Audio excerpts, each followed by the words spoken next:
If I could, these two competitions, 20 years, 23 years apart, everything that's happened in between that of me just kind of losing my sense of humor over the course of time and then trying to gain it back and seeing how much comedy and humor really is important to me.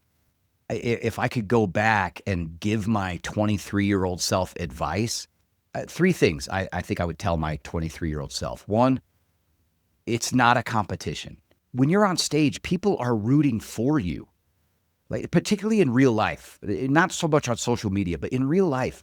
Like people want to see a show and they want to see the performer do well. They're uncomfortable when you're uncomfortable. Like the crowd is rooting for you.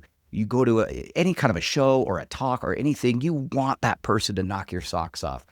So you're not competing, definitely not competing against the crowd. Like you're creating a moment with them.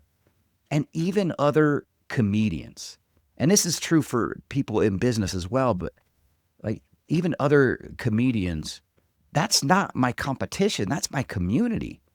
And when I was younger, I looked at other comics as like, that's my competition. I wish I had made relationships with them. Those are the only people who would understand what I was going through and that I could bounce material off of. I see this all the time now in the corporate world. Like I speak at a lot of corporate events. You get all of these companies that technically are competitors of one another. All these people from these different competing companies come together for a conference. Maybe they're all the marketing directors of their companies.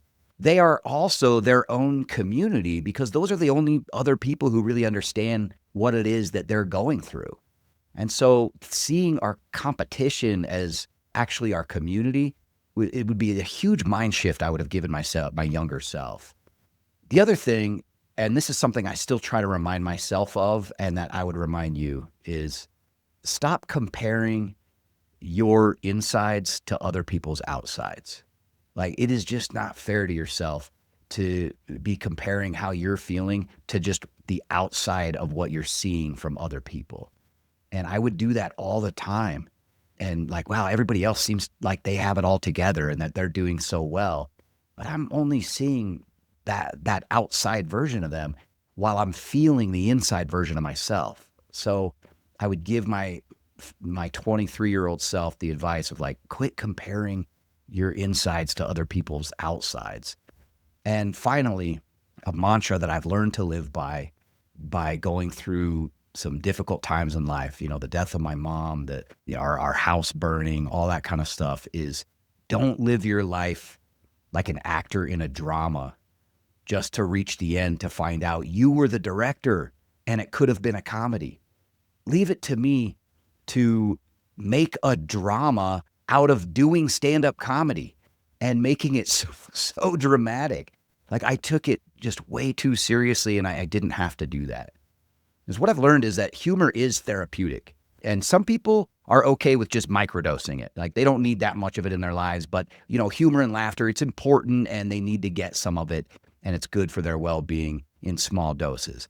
Others, need to take it as needed for bouts of chronic seriousness. I know chronic seriousness is like what I've been dealing with my whole life. And for me, I've realized that I need a much higher dosage. I need like a constant IV drip of humor and comedy. I need to be immersed in it, creating it. I need like one of those like insulin pumps of humor and comedy that just like beeps when I don't have enough laughter in my life. I've realized that has to be a part of who I am. I am much more mentally capable. I'm more fun to be around. I'm a better version of myself when comedy and humor is a part of my life.